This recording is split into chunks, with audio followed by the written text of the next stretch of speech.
ഈ പാലക്കാട് ഒരു ഉപതെരഞ്ഞെടുപ്പ് നടക്കാൻ വേണ്ടി പോവുകയാണ്. ഈ ഉപതെരഞ്ഞെടുപ്പിൽ ഇടതുപക്ഷ ജനാധിപത്യ മുന്നണിയുടെ സ്ഥാനാർത്ഥി ഡോക്ടർ പി സരിൻ്റെ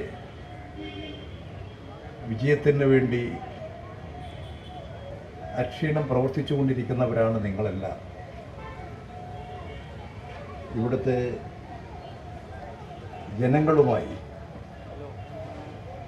ദൈനംദിനം രാഷ്ട്രീയ കാര്യങ്ങൾ സംസാരിച്ചു കൊണ്ടിരിക്കുന്നവരാണ്. ഈ നിയോജക മണ്ഡലത്തിലെ എല്ലാ ഭാഗത്തും ഡോക്ടർ സരിന് അനുകൂലമായിട്ടുള്ള വലിയ മാറ്റങ്ങളാണ്, ചിന്തകളാണ് രൂപപ്പെട്ടുകൊണ്ടിരിക്കുന്നത്. ഈ തെരഞ്ഞെടുപ്പിൽ ഇടതുപക്ഷ മുന്നണിയുടെ സ്ഥാനാർത്ഥിയായി മത്സരിക്കുന്ന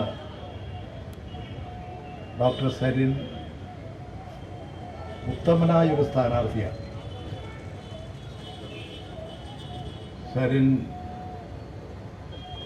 ഒരിടത്തരം കർഷക കുടുംബത്തിൽ ജനിച്ചു വളർന്ന് ഉന്നത വിദ്യാഭ്യാസം നേടി. അദ്ദേഹത്തിൻ്റെ ബുദ്ധിപരമായ കഴിവുകൊണ്ട്, അദ്ദേഹത്തിൻ്റെ പ്രത്യേകമായ പഠന വാസന കൊണ്ട് പഠിച്ചു മിടുക്കനായി,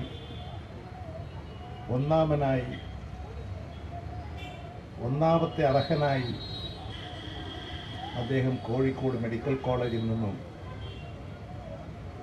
ഡോക്ടർ ബിരുദം നേടി ആതുര ശുശ്രൂഷ സേവന രംഗത്തിറങ്ങി. ആതുര ശുശ്രൂഷ സേവന രംഗത്തിറങ്ങിയപ്പോഴാണ് ഇനിയും കൂടുതൽ പഠിച്ച് അറിവുകൾ നേടണം, കൂടുതൽ അറിവുകൾ നേടി അതിലൂടെ ജനങ്ങളെ സേവിക്കാൻ കഴിയണം എന്ന ധാരണയോടുകൂടി അദ്ദേഹം സിവിൽ സർവീസ് വിഷയമായി എടുത്ത് IAS-ഉം IPS-ഉം ഒക്കെ തുല്യ യോഗ്യത നേടത്തക്ക നിലയിൽ ഏറ്റവും ഉയർന്ന അക്കൗണ്ടന്റ് ജനറൽ തസ്തികയിലേക്ക് പഠിച്ച് മിടുക്കുകൊണ്ട് സമർത്ഥനായി വന്നു. അതിൻ്റെ ഭാഗമായിട്ട് തന്നെ ഉന്നതമായ ജോലിയും അദ്ദേഹത്തിന് ലഭ്യമായി. ഉന്നതമായ സ്ഥാനത്ത് നിന്ന് ജോലി ലഭ്യമായി വലിയ ശമ്പളം വാങ്ങിക്കൊണ്ടിരിക്കുമ്പോഴും തൻ്റെ വിദ്യാഭ്യാസ കാലത്തും അതിനുശേഷവും അദ്ദേഹത്തിൻ്റെ നാട്ടിലുമെല്ലാം ജനസേവനത്തിൻ്റെയും ജനപരിലാളനത്തിൻ്റെയും പ്രചാരകനും പ്രവർത്തകനുമായി അദ്ദേഹം സജീവ സാന്നിധ്യമായി.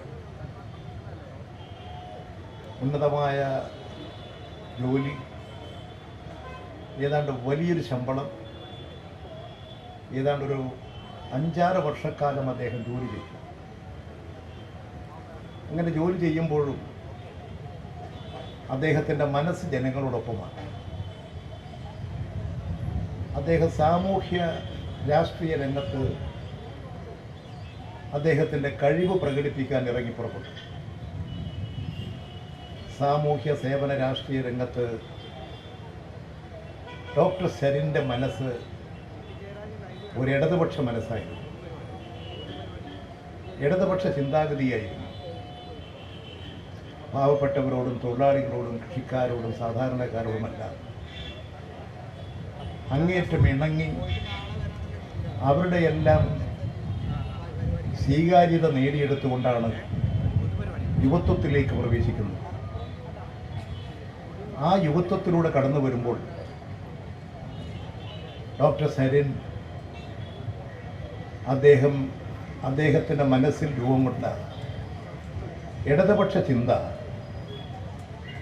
വലിയ ശമ്പളം വാങ്ങി ഒരു ഉദ്യോഗസ്ഥനായി ജീവിക്കുന്നതിനേക്കാൾ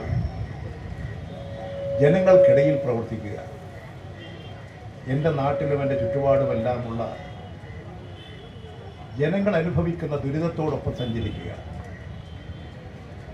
അതിനാശ്വാസമുണ്ടാക്കാൻ വേണ്ടി പ്രവർത്തിക്കുക എന്ന നിലപാട് സ്വീകരിച്ചുകൊണ്ട് കോൺഗ്രസിൽ പ്രവർത്തിച്ചു. കോൺഗ്രസിൽ തന്നെ പ്രവർത്തിച്ചുകൊണ്ട് അദ്ദേഹത്തിൻ്റെ ബുദ്ധിപരമായ കഴിവുകൾ ആധുനിക ശാസ്ത്ര സാങ്കേതിക രംഗത്തെ ശാസ്ത്രവിദ്യകൾ കരസ്ഥമാക്കി അദ്ദേഹം വിവര സാങ്കേതിക വിദ്യയിൽ അതിവിദഗ്ധനായി. കോൺഗ്രസിന് വേണ്ടി അദ്ദേഹത്തിൻ്റെ കഴിവുകളെല്ലാം ഉപയോഗിച്ചു. പക്ഷെ കോൺഗ്രസിന് വേണ്ടി പ്രവർത്തിക്കുമ്പോഴും ഡോക്ടർ സരിൻ്റെ ചിന്ത ജനങ്ങളോടൊപ്പമാണ്. അദ്ദേഹത്തിൻ്റെ ചിന്ത ഇടതുപക്ഷ മനസ്സായിരുന്നു. അതുകൊണ്ട് തന്നെ ഡോക്ടർ സരിൻ കോൺഗ്രസിനകത്ത് നിന്ന് പ്രവർത്തിക്കുമ്പോഴും ഇടതുപക്ഷക്കാരും തൊഴിലാളികളുമായിട്ടെല്ലാം നല്ല സൗഹൃദമായിരുന്നു. യുവാക്കളും വിദ്യാർത്ഥികളുമായിട്ട് നല്ല സൗഹൃദം.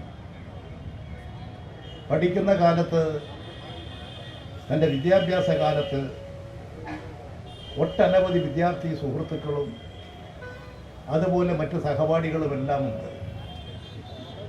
അവരുടെ എല്ലാം ഒപ്പം നടന്ന് സാംസ്കാരിക രംഗത്ത് പ്രത്യേകമായിട്ടുള്ള കഴിവ് പ്രകടിപ്പിച്ചുകൊണ്ടിരുന്നു.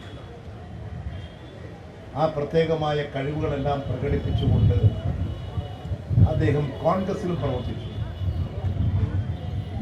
പക്ഷേ കോൺഗ്രസ് പാർട്ടിയുടെ നയങ്ങളോട് പലപ്പോഴും ഡോക്ടർ സരിന്